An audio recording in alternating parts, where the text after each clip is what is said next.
This audiobook of the Denouement is at hand is an essay by Vladimir Lenin, which was first published on November 18, 1905. The forces are in equilibrium, we wrote a fortnight ago, when the first news of the all-Russia political strike came in, and it was becoming evident that the government dare not make immediate use of its military forces. The forces are in equilibrium, we repeated a week ago, when the manifesto of October 17 was the latest in the political news, betokening to the whole people and to the world at large that Tsarism was in the grip of irresolution, and was in retreat. However, equilibrium of forces in no way precludes a struggle, on the contrary it makes the struggle more acute. The sole purpose of the government's retreat is, as we have already said, to enable it to choose what it considers a new and a more favorable situation for a battle.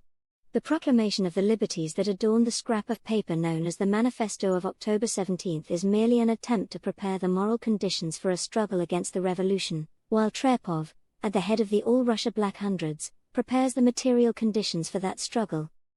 The denouement is at hand, the new political situation is taking shape at breathtaking speed, one that marks only revolutionary epochs.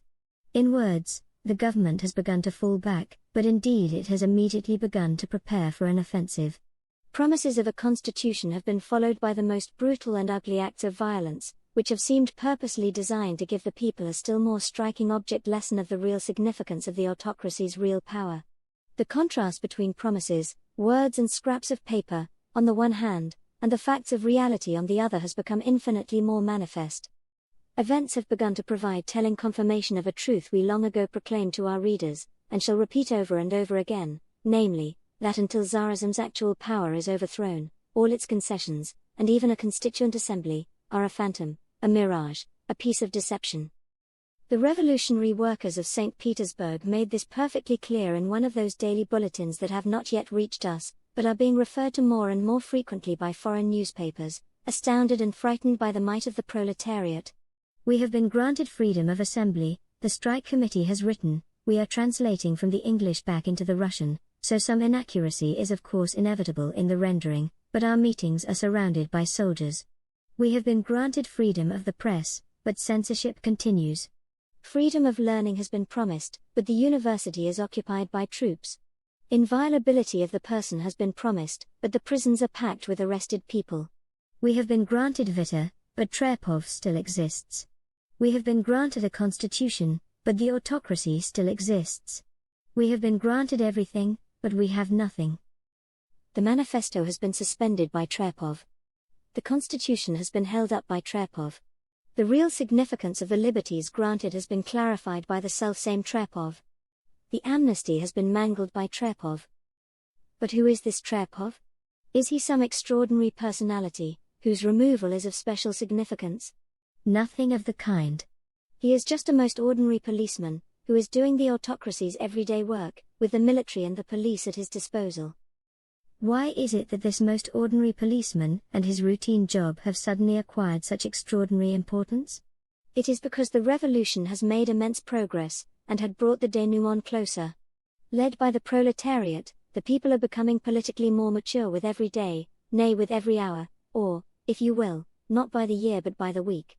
While to a people that was politically asleep, Trepov was just a most ordinary policeman, to a people that has grown aware that it is a political force, he has become insufferable, for he personifies all the brutality, criminality and senselessness of Tsarism. Revolution teaches. It provides all classes of the people and all the nations of Russia with excellent object lessons on the subject of the nature of a constitution. Revolution teaches by bringing to the fore the immediate and pressing political tasks, in their most manifest and compelling forms. It compels the masses to realize these tasks, and makes the people's very existence impossible. Without fulfillment of these tasks, it unmasks the worthlessness of all and sundry pretenses, evasions, promises and acknowledgments. We have been granted everything, but we have nothing. Indeed, we have been granted only promises, since we have no real power. We have come close to liberty, have compelled all and sundry, even the Tsar, to acknowledge the need for liberty. What we want, however, is not recognition of that need, but liberty itself. What we want is not a scrap of paper with promises of legislative powers for the people's representatives, but actual sovereignty of the people. The closer we approach that sovereignty, the more intolerable its absence becomes. The more tempting the Tsar's manifestos are, the more unbearable is his rule. The struggle is approaching its denouement, the answer to the question whether actual power is to remain with the Tsarist government.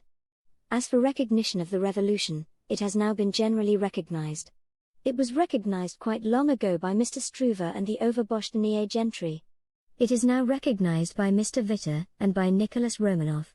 "I promise you anything you wish," says the Tsar, "only let me retain power, let me fulfill my own promises." That is the gist of the Tsar's manifesto, and it obviously had to spark off a determined struggle. "I grant you everything except power," Tsarism declares. "Everything is illusory except power," the revolutionary people reply. The real significance of the seeming senselessness into which Russian affairs have fallen lies in Tsarism's desire to deceive the people and evade revolution by striking a bargain with the bourgeoisie. The Tsar is making ever greater promises to the bourgeoisie, in the hope that the propertied classes, to the man, will at last turn towards law and order.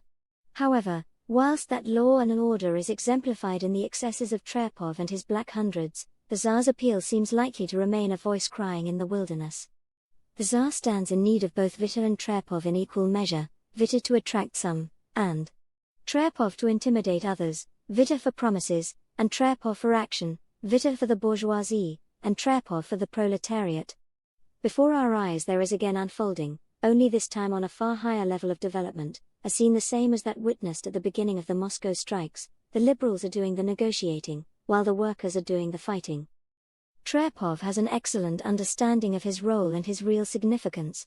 He may have been somewhat too precipitate for the diplomatic Witte, but then he has been afraid of being left behind by the rapid development of the revolution. He has been even obliged to make haste, for he realizes that the forces at his disposal are on the wane. Simultaneously with its manifesto on the constitution, the autocracy has begun to take steps to preclude a constitution. The Black Hundreds have got down to work in a way Russia has never seen before. Reports of massacres, pogroms, and acts of unparalleled brutality are pouring in from all parts of the country. The White Terror is rampant. Wherever they can, the police are inciting and organizing the dregs of capitalist society for pillage and violence, plying the scum of the urban population with liquor, staging anti-Jewish pogroms, exhorting to violence against students and rebels, and helping in giving a lesson to Zemstva members. Counter-revolution is working at full blast. Trepov has proved worthy of his salt. Machine guns are opening fire, Odessa, eyes are being put out, Kiev, people are being hurled from the upper stories into the streets below, houses are being taken by assault and then sacked, fires are started and nobody allowed to put them out, and those who dare offer resistance to the Black Hundreds are being shot down. From Poland to Siberia, from the shores of the Gulf of Finland to the Black Sea, the picture is the same. But simultaneously with this spate of Black Hundred brutality, this orgy staged by the autocracy, these last convulsions of the Tsarist monster, fresh onslaughts are being launched by the proletariat, which, as always, only appears to quieten down after each upsurge of the movement. In actual fact, it is only mustering its forces and preparing to deal a decisive blow. For reasons already mentioned, police atrocities in Russia have acquired a character quite different from that of the past. Parallel with the outbursts of Cossack vengeance and Trepov's vindictiveness, the power of the Tsar is disintegrating apace. This is to be seen in the provinces, in Finland, and in St. Petersburg. It is apparent in places where the people are the most downtrodden and the least developed politically, in the marginal areas with a non-Russian population, as well as in the capital, which promises to become a scene of the revolution's greatest drama. Indeed, compare the following two telegraph messages, which we quote from a Vienna bourgeois liberal newspaper, Tver. The premises of the Zemstva were attacked by a mob in the presence of Governor Sleptsov. After a siege, the mob set fire to the building. The firemen refused to extinguish the flames, while the troops stood by without taking any measures to curb the ruffians. Of course, we cannot vouch for the absolute accuracy of this particular report, but it is an undeniable fact that similar things, and others 100 times worse, are being perpetrated on all sides. Kazan. The police have been disarmed by the people. Arms taken from the police have been distributed among the population. A people's militia has been set up. Perfect order prevails. Is not a comparison of these two reports instructive? In one case there is vengeance, atrocities, and pogroms, in the other, the Tsar's authority has been overturned and a victorious uprising organized. Finland presents a similar picture, only on a far greater scale. The Tsar's viceroy has been expelled, and the lackey senators removed by the people.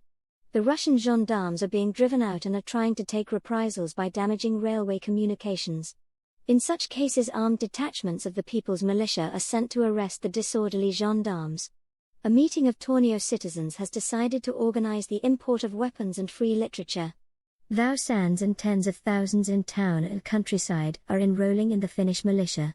The Russian garrison of a strong fortress, Sveaborg, are reported to have expressed sympathy with the insurgents, and turned the fortress over to the people's militia. Finland is rejoicing. The Tsar is making concessions. He is prepared to summon the Diet, has repealed the unlawful manifesto of February 15, 1899, and has accepted the resignation of the senators ousted by the people. Meanwhile, Novoi Vremya is advising the government to blockade all Finnish ports, and to crush the uprising by armed force. According to foreign press reports, numerous Russian troops have been quartered in Helsingfors. It cannot be ascertained to what extent they can be relied on to crush the uprising. There are reports that Russian warships have entered the inner harbor of Helsingfors. St. Petersburg. Here Trepov is wreaking vengeance for the rejoicings of the revolutionary people, over the concessions wrested from the Tsar. Atrocities are being perpetrated by the Cossacks, and massacres are on the increase. The police are openly organizing the Black Hundreds. The workers intended to hold a gigantic demonstration on Sunday, November 5, to pay public homage to their heroes, their comrades who had fallen in the struggle for liberty. For its part, the government prepared a gigantic bloodbath. It was preparing for St. Petersburg something similar to what had already taken place on a smaller scale in Moscow, the massacre at the funeral of Bauman, the workers' leader. Trepov wanted to take advantage of the situation before his forces were weakened by part of them being dispatched to Finland, and while the workers were preparing to demonstrate, not to fight. The St. Petersburg workers saw through the enemy's scheme, and the demonstration was called off. The Workers' Committee decided that the final battle should not take place at the time Trepov deigned to choose. The committee were quite right in thinking that a number of reasons, including the uprising in Finland, made postponement of the struggle disadvantageous to Trepov and advantageous to us. Meanwhile, arming of the people has proceeded apace, and propaganda in the army has met with remarkable success. 150 ratings of the 14th and the 18th naval depots are stated to have been arrested, and during the last week and a half 92 reports are said to have been submitted concerning sympathy for revolutionaries shown by officers. Handbills calling on soldiers to go over to the side of the people are being distributed even among patrols guarding St. Petersburg. Freedom of the press, which was promised within limits prescribed by Trepov, is being extended to a greater degree by the mighty arm of the revolutionary proletariat. According to messages in the foreign press, only those St. Petersburg newspapers came out on Saturday, October 22, which accepted the workers' demand that they ignore the censorship.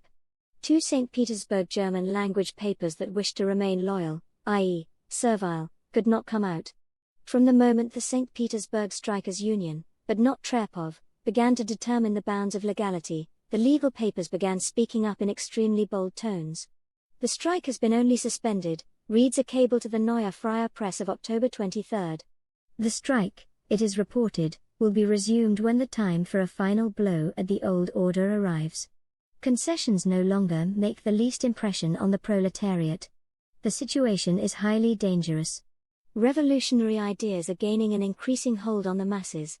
The working class feels that it is master of the situation. Those who are afraid of impending disaster are beginning to leave St. Petersburg. The denouement is at hand. The victory of the people's uprising is not far off now. Revolutionary social democracy slogans are being put into effect with unexpected rapidity. Let Trepov go on dashing to and fro between revolutionary Finland and revolutionary St. Petersburg, between the revolutionary marginal areas and the revolutionary provinces. Let him try to choose a single safe place for untrammeled military operations. Let the Tsar's manifesto be circulated more widely. Let the news of the events in the revolutionary centers become more widespread, that will win us new supporters, and bring fresh vacillation and disintegration into the dwindling ranks of the Tsar's adherents. The All-Russia political strike has performed its tasks excellently by furthering the uprising, by inflicting frightful wounds on Tsarism, and by frustrating the disgusting comedy of the disgusting State Duma. The general rehearsal is over. The indications are that we are now on the eve of the drama itself. Witte is wallowing in a spate of words, while Trepov is wallowing in rivers of blood. The Tsar is running short of promises he might yet make, while Trepov is running short of Black Hundred forces he might send into the final battle. The ranks of the army of revolution are swelling all the time. Its forces are being steeled in individual engagements, and the red flag is rising higher and higher over the new Russia. Thank you for listening. Remember to like and subscribe for more Marxist content.